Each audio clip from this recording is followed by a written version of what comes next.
for the attendance. And after 35 or 40 minutes, you can re-log in again on the same link to join for the rest of the lecture.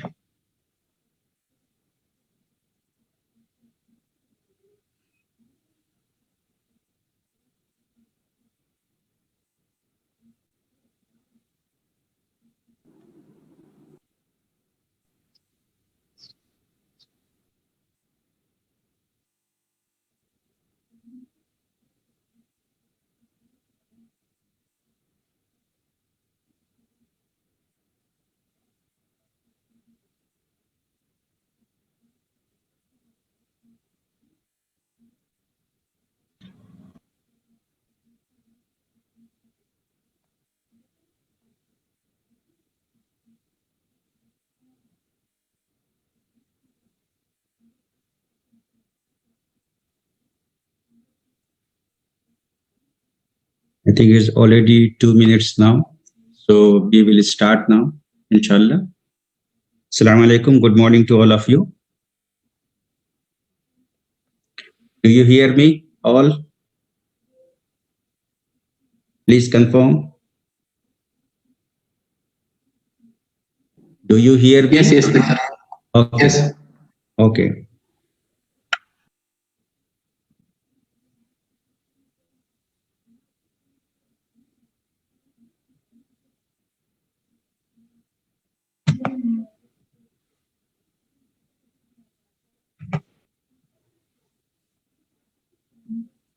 Today's lecture, inshallah, on the biochemical basis of cancer.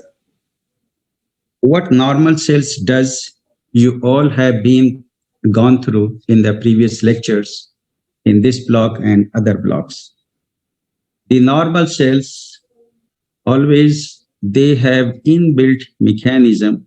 If there is something goes wrong, they go for natural death.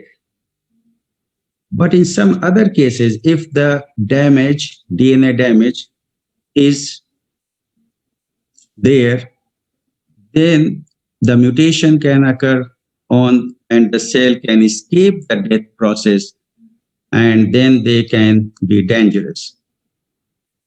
So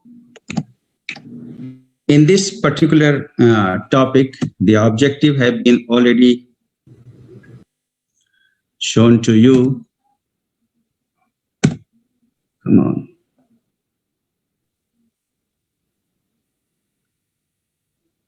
Screen is not moving.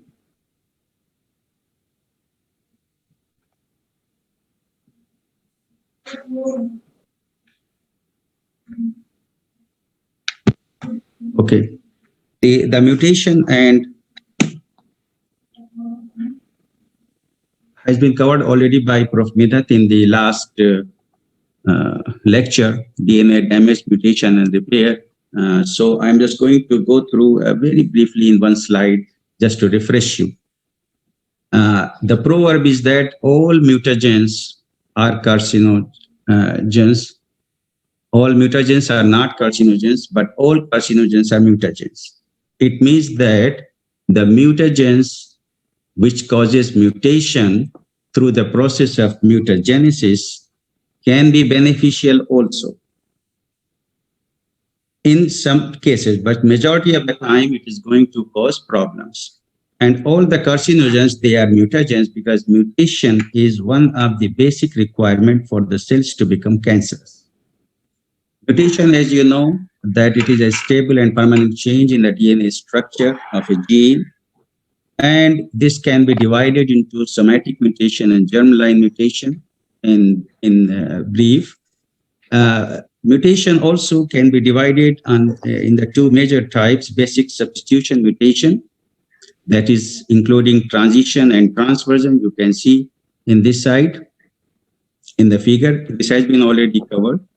Frame shift mutation, deletion or insertion, and there are certain point mutation, which we will cover in this lecture again.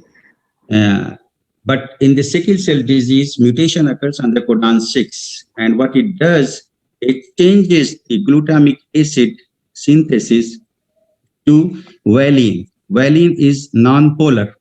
and glutamic acid is a polar amino acid. So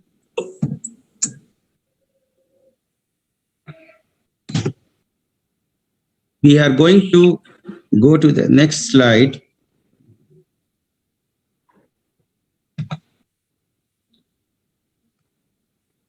Are there any beneficial mutations? As we told you in the previous slide, mutations in any bacteria, they lead to antibiotic resistance. It means that this is beneficial. And nowadays, you must have heard for the COVID-19 that there are two mutations, actually, which are very major mutations, but there are thousands of mutations already occurred in the SARS-CoV-2 virus. So they are basically adapting themselves in the new biological environment just to evade the treatment process or the therapy. So the UK strain and South Africa strain has been very well known for this. So the cancer actually is the second most important cause of the death worldwide. It can affect potentially any person with any demographic parameters. It does not matter with the age, gender, ethnicity, geographical location, or type of the organ involved. So cancer is characterized by basically uncontrolled or unrestrained cell growth. What it does, the cell becomes immortal, but that is, cell is not going to die. As the normal cells, they go for apoptosis, the local invasion and distant metastasis. So what is cancer?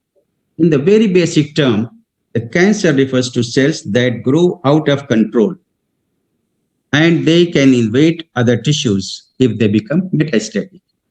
So cells may become cancerous due to the accumulation of DNA defects, or mutations.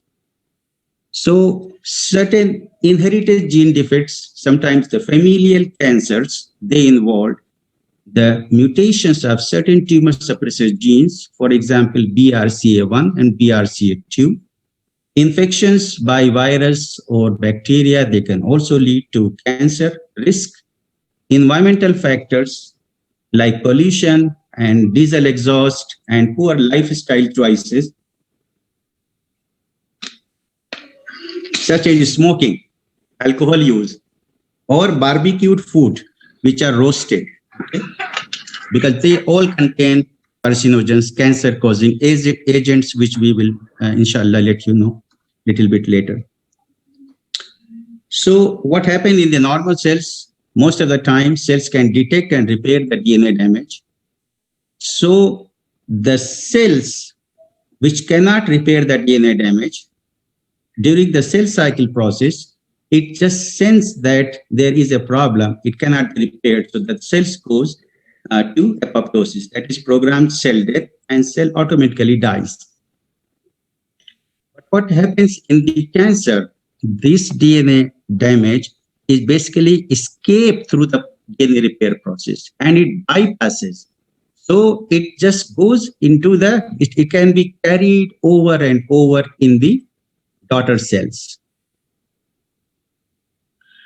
So this also involves that the spread abnormally, they spread, grow, and divide, and the carcinogenesis or oncogenesis and tumorigenesis is the formation of cancer, whereby the normal cells, they are transformed into the cancer cells. This process is characterized by genetic changes or cellular changes or epigenetic changes. Does someone know the epigenetic changes? What is epigenetic? Actually, epigenetics is any changes which can occur outside the genetic material, that is DNA. But they are going to affect the morphology. For example, the hypermethylation and hypomethylation of oncogenes and tumor suppressor genes at certain islands, they are called CPG islands. So in that particular position, they control the switching on and switching off the gene also. So they ultimately reprogram a cell to undergo uncontrolled cell division and thereby forming a malignant mass later on in the later stage of the disease. Before we move on, benign versus malignant tumors, which is going to be covered in the next lecture of pathology. But here, the benign tumors, they are basically well-defined, demarcated from normal tissue, and they are non-cancerous mass of the tissue. They are slow-growing, mostly differentiated, and they do not invade to other tissues or they do not go for metastasis unless they are becoming malignant.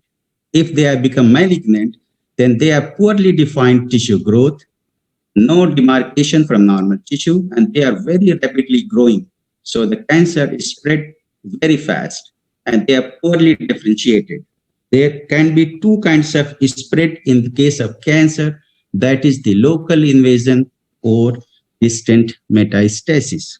Local invasion can be through the penetration of basement membrane, and this occurs in the early stage of the disease. In this case, direct migration of cancer cells into the surrounding tissues happens. But in the distant metastasis, this usually occurs in the stage 3 and stage 4, later stage of the disease, and there is either the direct migration of cancer cells or indirectly materials from the cancer cell, for example, DNA, which can be encapsulated in the exosomes or liposome-like entity, and they travel to the distant organs where they are taken up by the other cells. Usually penetration is via the lymphovascular transport system. It means they are going to go into the systemic circulation, as you can see here, intravasation of the tumor cells or DNA. They go via the circulation to other distant organs. The extra vasation occurs, and then they go and affect the colonization in the distant organs. The cancer classification also you are going to hear in detail in the later lectures in pathology. But here the carcinoma, this is basically the origin is epithelial tissue, adenocarcinoma and squamous cell carcinoma. Sarcoma is basically originated from connective tissues like bones, tendons, cartilage, muscles, and fat. Myeloma is plasma cells of bone marrow, while lymphoma is the gland and nodes of the lymphatic system. It also involves spleen and thymus. This causes Hodgkin's and non-Hodgkin's lymphoma. Leukemia is the liquid cancer, basically. So this is caused by the bone marrow overproduction of immature WBCs. And this causes different kinds of leukemia in the children as well as in the adults. Sometimes mixed type of the cancer also occur, like adenosquamous carcinoma. So what are the agents which can cause cancer? So these agents, they are called carcinogenic agents. Agents which can cause or which can induce the process of carcinogenesis, they are called carcinogens. There are various types of carcinogens.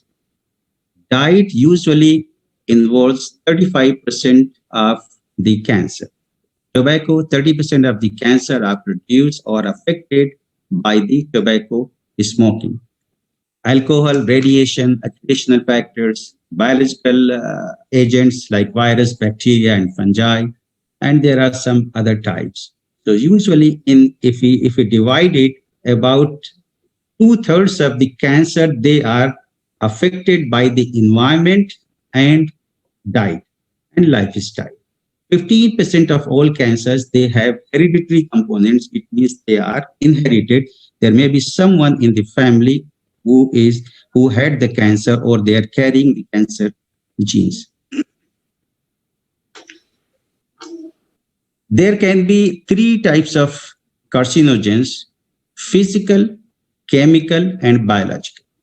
The physical carcinogens, they are harmful radiations, usually ultraviolet, A, B, and C, X-rays, and gamma radiations.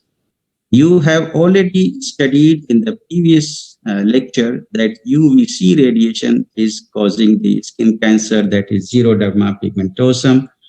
And chemical form, they come from the diet, lifestyle, or environment. So there are different class of the compounds which are actually a very big topic in the chemical carcinogenesis. So polycyclic aromatic hydrocarbons, they are usually coming from automobile exhaust or from the diet where the barbecued and roasted and fried chicken or meat products, or even the potatoes, French fries. All of them, they are containing benzoapyrene, that is one of the most studied lung carcinogen, dimethylbenzoanthracene. There are others like dibenzoalpyrene, which is a breast carcinogen, breast cancer carcinogen. The aromatic amines, this is another class here, acetyl-aminofluorine, aminobenzene, and 4-aminobiphenyl. These two classes of compounds, they are present in very good amount in cigarette smoke. Nitrosamines, dimethyl and diethyl nitrosamines. There are some drugs, for example, cyclophosphamide or platinum drugs, anti-cancer drugs. They also cause DNA intercalation. Some of the chemicals, for example, ethidium bromide, they also cause, this is a dye used in the staining of DNA, and this also intercalates between two strands. Inorganic compounds are arsenic, asbestos, nickel, cadmium, chromium. These are, there are many other inorganic compounds. And naturally occurring compounds, for example, aflatoxin B1. This is released by the fungus called Aspergillus flavus, and this causes liver cancer. So now these carcinogens, they are not going to affect the DNA directly. So some of the carcinogens, the carcinogenic agents, which are like nitrosourea and aryl epoxide, they are going to attach to the DNA or attack the DNA directly. They will bind with the DNA directly.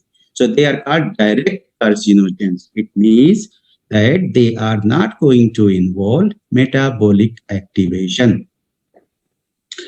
The indirect and complete carcinogens. The indirect carcinogens, they always require the metabolic activation. For example, benzoapyrene or aromatic amines, they are basically metabolized by the cytochrome P450 dependent pathways.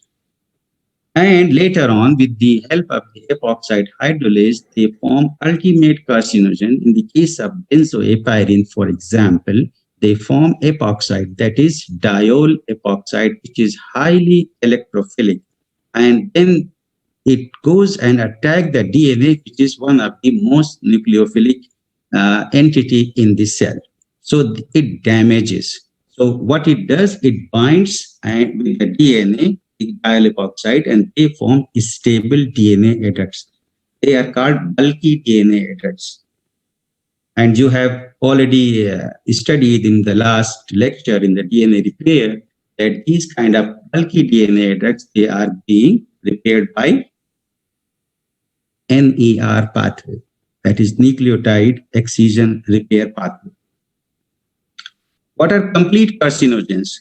Complete carcinogens means that they are having capacity or ability to affect the different stages of cancer. For example, they are going to affect the initiation, promotion, and progression. So they are called complete carcinogens.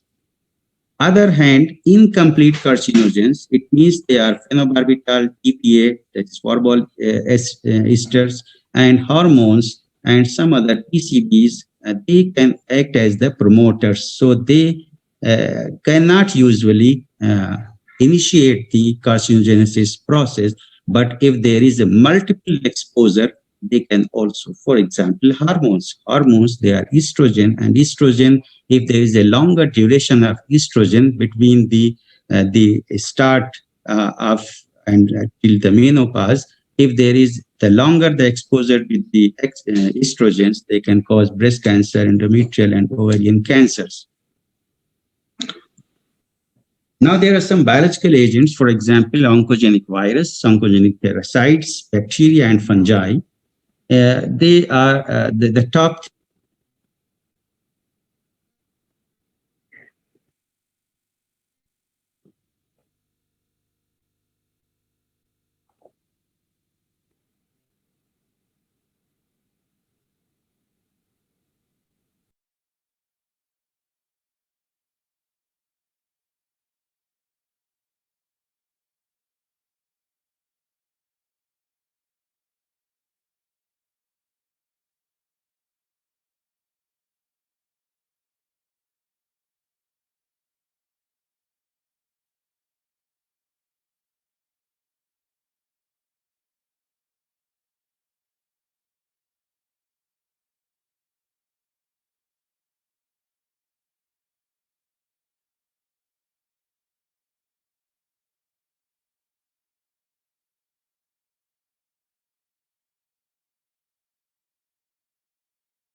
Hello?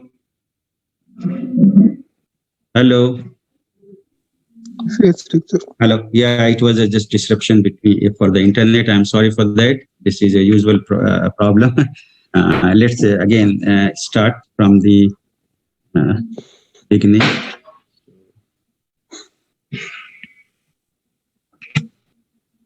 So here we are talking about the oncogenic virus and oncogenic parasites. So oncogenic virus, basically they are Epstein-Barr virus, HPV, HBV, and STLV1. You can see that they are causing different kind of carcinomas or leukemia. The oncogenic parasite, their blood fluid, for example, schistosoma species, they are causing various cancer, for example, bladder, colon, lung, and liver cancers. The Plasmodium falciparum, and there are other species of Plasmodium, they cause Burkitt's lymphoma, and trypanosoma, also gastrointestinal cancer. The bacteria which is the most studied bacteria is Helicobacter pylori, which is causing stomach cancer. And Salmonella typhimurium, they are causing gallbladder cancer. Fungi, we already have discussed. Aspergillus flavus is releasing aflatoxin B1. This is a food carcinogen also. This is a food carcinogen. It causes liver cancer.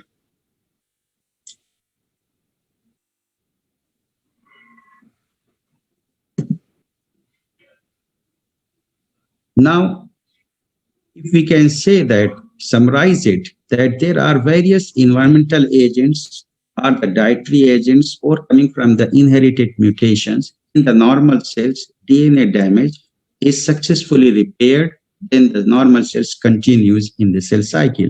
If it does not repair, it means it is going to go to the apoptosis. So in the case of inherited mutation, if it occurs in the DNA repair genes or cell growth factors which are expressed by some genes and apoptosis genes, then it's going to be a failed repair, and then the cell also can contain the mutations in the somatic cells. So there are two kinds of genes which are involved, which we are going to study later a little bit. Activation of growth promoting oncogenes. Oncogenes, they are the cancer causing genes.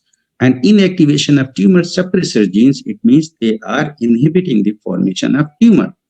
And there are impaired apoptosis also, because this particular process is inhibited. So all of them, they contribute to the altered gene product formation. That is the expression of different kind of proteins in the abnormal level. And some regulatory proteins also, either they are expressed or they are not expressed. So either gain of function or loss of function. So then in the later stages, malignant tumor is formed.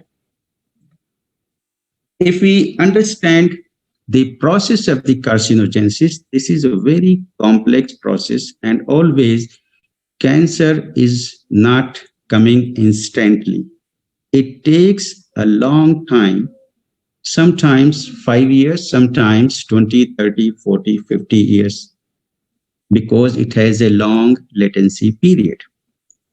What happened? There are three major steps: initiation, promotion, progression, and sometimes people also say metastasis is the fourth process. Initiation means that in the normal cells, if the DNA damage occurs and that DNA damage cannot be repaired, it will cause mutation, and somehow it will bypass the system, and then the cell divides. So it will be carried over and over in the daughter cells. We all are having the initiated cells. It means the cells containing the mutation. We all are carrying, but it may take certain promoters to promote the process of formation of cancer.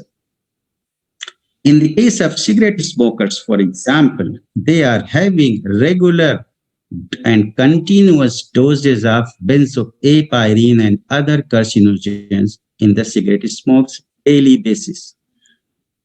The cigarette smoke contains over 50 different carcinogens. Over 50 different carcinogens which can cause cancer. So in this case, if the promotion steps come, it means there are certain hormones, certain other chemicals, or benzoapirin itself, which are complete carcinogen.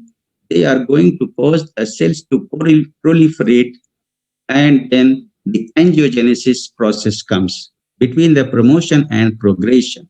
Angiogenesis is the process of formation of new blood vessels. And then either it will be a local invasion from the benign tumor to malignancy, or it can be a distant metastasis. And in these processes, from initiation to promotion to progression, there are multiple mutation occurs at each and every step. So there are basically a lot of enzymes and other things involved in that particular process in the cell cycle or other cell regulatory pathways, signaling, they all are affected. There are multiple mutations occurs. Doctor, Yes, sir. what's the point of angiogenesis? Angiogenesis is the formation of new blood vessels. Because why it is needed? Because the benign tumors or any, how the normal cells are getting the nutrients and growth factors via the blood circulation, right? Through the blood. So in that Right. case, the angiogenesis, it is the process of new blood formation, vessels formation, because the tumor is growing rapidly, is more rapid speed than the normal cells.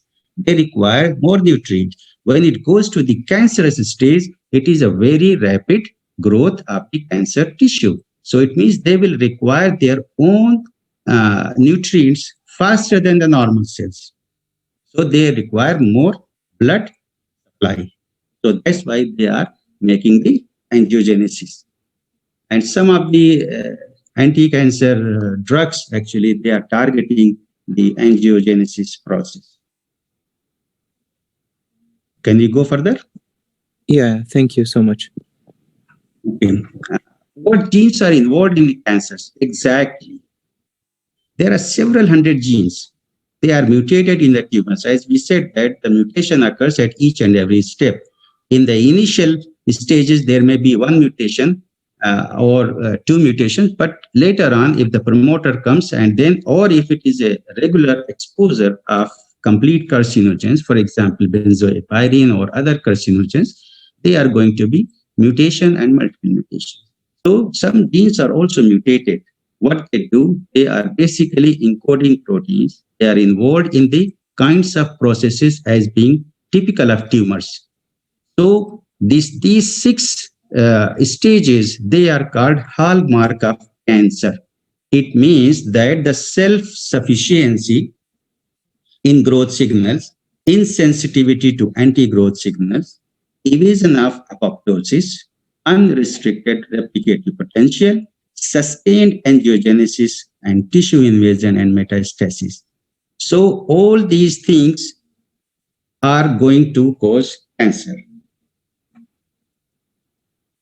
Here, for example, the first step was self-sufficiency in growth signals.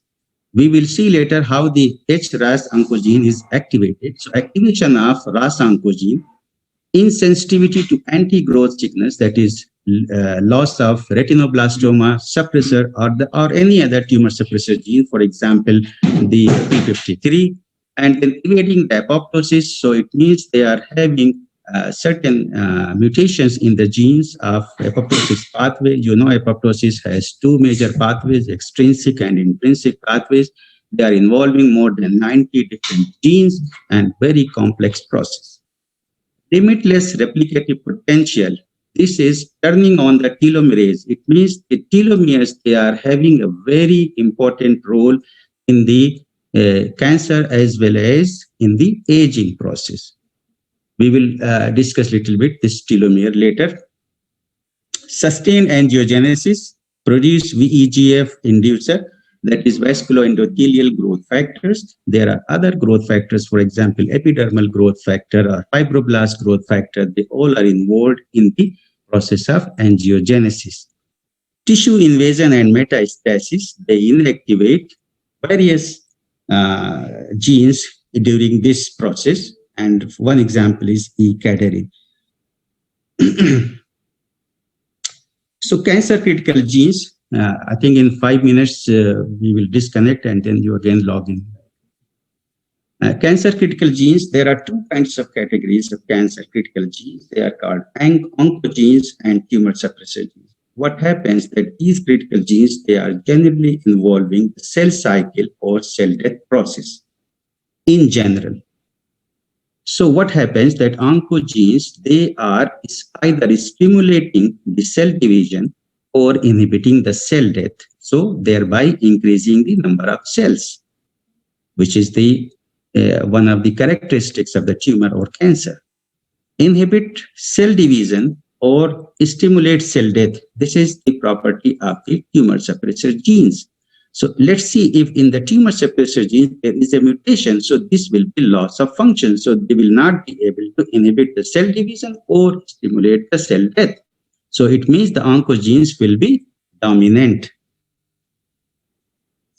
Oncogenes, actually, they are basically formed by the proto-oncogenes.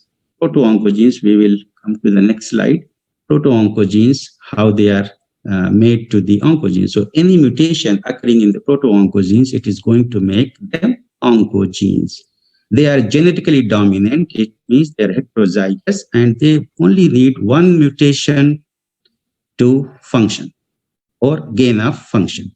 So gain of function of an oncogene product is a consequence of more of the gene product being expressed. It means the mutation is causing more gene to be expressed, or the protein, more protein is expressed. Mutation in the gene such that the resultant protein has increased function, that is gain of function, or expression occurring in the wrong cell type or at the wrong time. All of these things, they are basically increasing or giving the oncogene gain of function. This all leads to the stimulation of critical cell process. For example, cell cycle, they are affecting. Here, the examples of the oncogenes are RAS oncogenes, MYC oncogenes, PCR, ABL oncogene, and many other. Growth factors, they are just because they are also involved in the process of angiogenesis. The growth factors, they are soluble and signaling polypeptide. They are capable of instructing various specific cellular responses. For example, proliferation, cell differentiation, control over migration, cell survival, etc. The product of several oncogenes are either growth factors or parts of the receptors for the growth factors. So growth factors, they are involved in the process of carcinogenesis. There are various growth factors, for example, epidermal growth factor, erythropoietin, platelet-derived growth factor, TGF-beta, and they are having various sources and function in the normal cells. But when there is a mutation, they are going to be either expressed more or less sometimes. Mechanism of activation of proto-oncogenes. Proto-oncogenes, they are normal gene which, when altered by mutation, becomes an oncogene. And these proto-oncogenes, they have many different functions in the cells as normal. But some proto-oncogenes provide signals that lead to cell division. They are involved in the cell signaling and apoptosis processes. Any mutation is going to change the function of proto-oncogenes to oncogenes. Now, the proto-oncogenes can be transformed to oncogenes by the following 5 major mechanisms. That is promoter insertion, enhancer insertion, point mutation, chromosomal translocation, and gene amplification.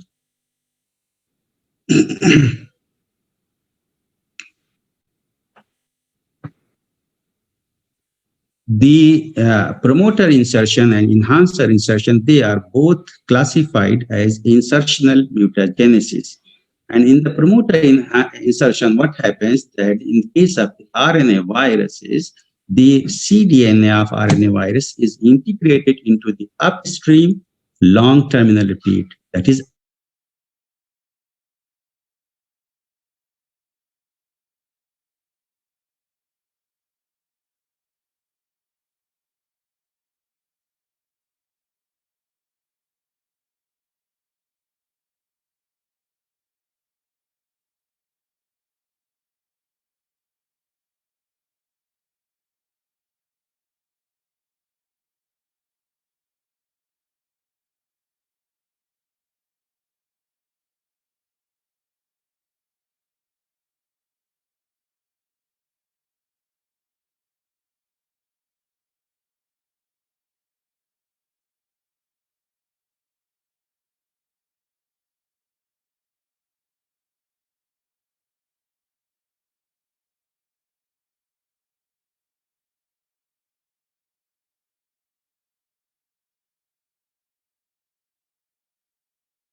there were promoter insertion and enhancer insertion. So promoter insertion, what happened, the cDNF RNA virus, they are actually integrated into the upstream long terminal repeats, while in the enhancer insertion, they are going to the downstream LTR. It means cDNA is integrated into the downstream of the LTR, long terminal repeats. And they are either promoting the transcription process or enhancing the transcription process. The point mutation is occurring, for example, in the RAS proto-oncogenes in the codon 12. This is the normal process on the left side, that is CRAS is going through P21 gene. It is causing the GTPase activity normally, and it diminishes the activity of adenylate cyclase, which is responsible for forming cyclic AMP, which is the second messenger in the cell signaling pathway, signal transduction. What happens in the CRAS when the P21, there is a mutation occurring, and there is a loss of GTPase activity. Loss of GTPase activity actually is going to increase the overstimulation of adenylate cyclase. That is the gain of function of adenylate cyclase. So mutation in the oncogenes are going to be activating the process of production of more cyclic AMP. You remember that these cancer cells, they are always having their own cell signaling pathway. They control themselves. The chromosomal translocations, this is the mechanism of activation of fourth mechanism of activation of proto-oncogenes. What happens in the chromosomal translocation? A piece of one chromosome is split off and it is going to be attached to the other one. For example, in the case of Philadelphia chromosome involving chromosome number 9 and 22. So from the 9, ABL1 gene is going to be fused with the BCR, which is present on the chromosome 22. So they are going to form a new gene, BCR ABL1. So it's going to alter or the new properties. In case of the Burkitt's lymphoma, the chromosomes are involved, chromosome number 8 and 14. So they are going to form the altered regulation of MYC gene. It is overexpressed in case of Burkitt's lymphoma. The fifth mechanism is gene amplification. It means there are going to be increase in the copy number of gene per genome. For example, amplification of receptors for certain growth factors, CERB-B2 gene in brain, glial cells, and breast cancer. The tumor suppressor genes, on the other hand, they are in contrast with the oncogene. Always in the normal cells, there is a balance between the oncogene and tumor suppressor genes. So there is no tumor occurring. But if there are promoters coming into the picture, they are either going to sometimes mutate the genes or some other new mutation occurs in the tumor suppressor gene. Sometimes if it gets inactivated, then the oncogene function will be more. So there is always a balance. So no cancer. But if the balance is disturbed, the tumor suppressor gene is inhibited. So it means that if there is a mutation in the both copies of the allele, they are homozygous, so genetically recessive, then they will lose their function. So it means there will be loss of function. They act as brakes in a car, but the oncogene, they were acting as accelerator. So loss of function here is going to occur because of the less of the gene product being expressed or a mutation in the gene such that the resultant protein has reduced or loss of function, and usually they occur in the they will occur only when there are two mutations. This is a nice analogy here, that one accelerator and two brakes. It means oncogene having one mutation. So a foot on the accelerator can make you go faster. Oncogene, what happens? They do encode potential accelerators of the growth.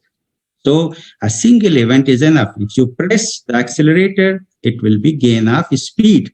But in the tumor suppressor genes, you have two brakes. If one stops working, you can use the other. If both stop working, you cannot stop and will accelerate. So it means they will accelerate the speed. It means that they are going to be supporting the process of cancer.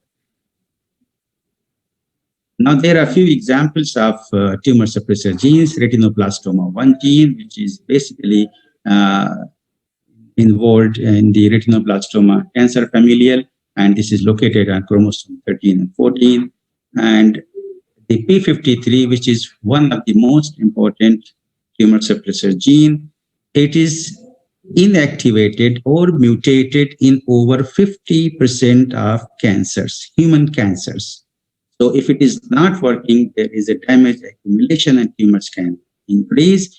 P53 is involved in many cell cycle processes, cell cycle regulation processes. For example, the P53 dependent and independent cell cycle regulation also occurs. The last objective of the lecture is tumor markers and application. In the normal cells, there are many enzymes and hormones, they are there. So any substance which can be detected in the higher than the normal levels in body fluids or body tissues of patient with certain types of cancer, they are going to suggest that there may be cancer, there may be staging of the cancer. So there are different applications, for example, in diagnosis, in prognosis, in localization, that it is local or it has been distant, metastasis occurs, or in the therapy, for example, if they are going to be involved in the therapy, that whether it is effective or not. So there, these markers could be, the markers could be protein, nucleic acid, enzymes, or hormones. They must be very sensitive and they must be very specific and easy to be detected at the very early stage of cancer. This is one of the requirement for cancer to be treated successfully, that if it is diagnosed in the early stage of cancer. There are certain clinically important tumor types. For example, there are alpha fetoprotein, fetal albumin-like proteins, and they are basically associated with the hepatocellular carcinoma.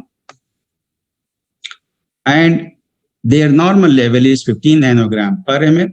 A value of up to 300 nanogram per ml can occur non-malignant liver disease. But if it increases more than 300 nanogram per ml, then it becomes hepatocellular carcinoma. These tumor markers, actually, they cannot just tell you a very certain, with certainty that there is this cancer, unless until you correlate it clinically with other markers. And for example, the histopathology, a biopsy, and then other markers, related markers, then you are going to say with surety that this is going to be the case in the terms of cancer. Carcinoembryonic antigen, this is basically released by the fetus. It is produced by the fetal gastrointestinal system, and it stops when the baby is born. Molecular weight is high and mostly elevated in the adenocarcinomas of colon, lung, breast, and stomach. Their usual level is 2.5 microgram per liter. And if it increases with more than 2.5 microgram per liter, then there is an indication that could be cancer. Other cancer, for example, the cancer antigen 125, this is also called mucin 60. This is usually involved in 75% of the ovarian cancer cases.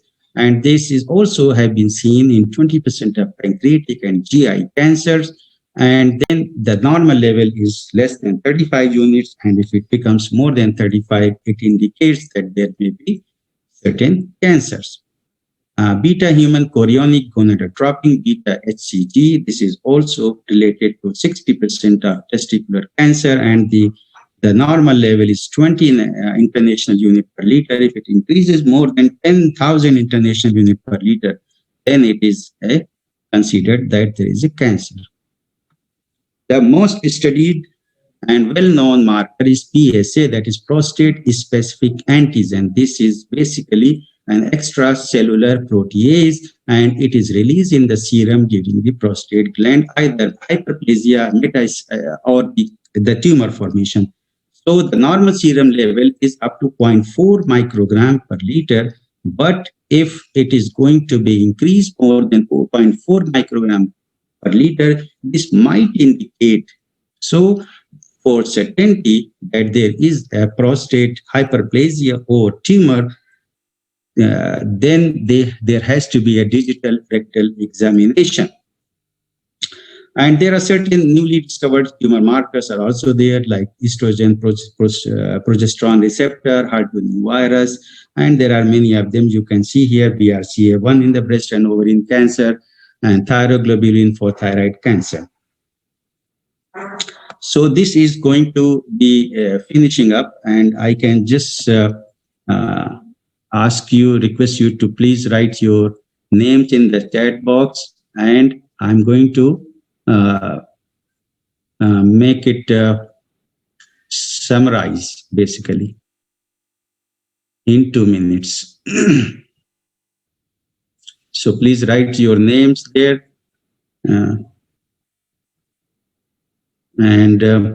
What happens that the carcinogens, they are going to affect the process of initiation, promotion, or carcinogenesis. The role of the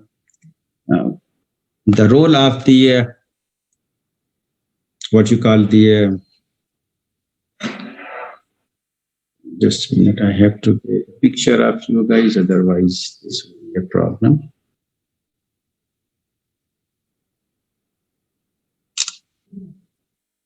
So the process of initiation, promotion, and progression, and oncogenes and tumor suppressor genes, they are involved. I would like you to see the extra, the effect of telomeres in case of cancer.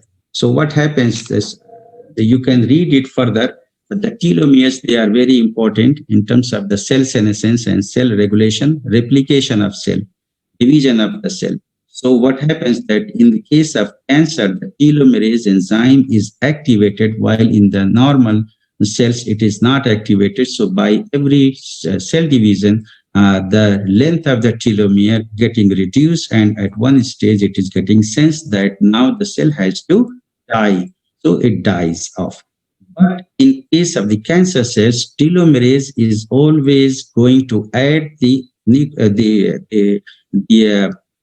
nucleotide there, and then it is not reduced. So the length is not reduced. So the cell cannot sense that there is a time to die. So it replicates and divides. And that's how the cancer tumor grows. If you have any questions, kindly ask now, or you can visit my office in the daytime here from 9 to 3. It is next to Prof. Midhat office. Thank you very much.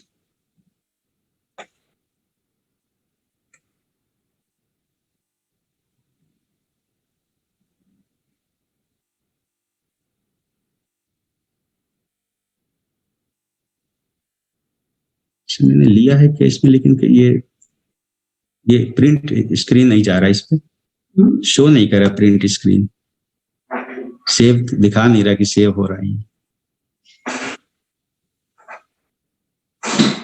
Function दबा के दबाएं, blink होगा वो, blink हुआ.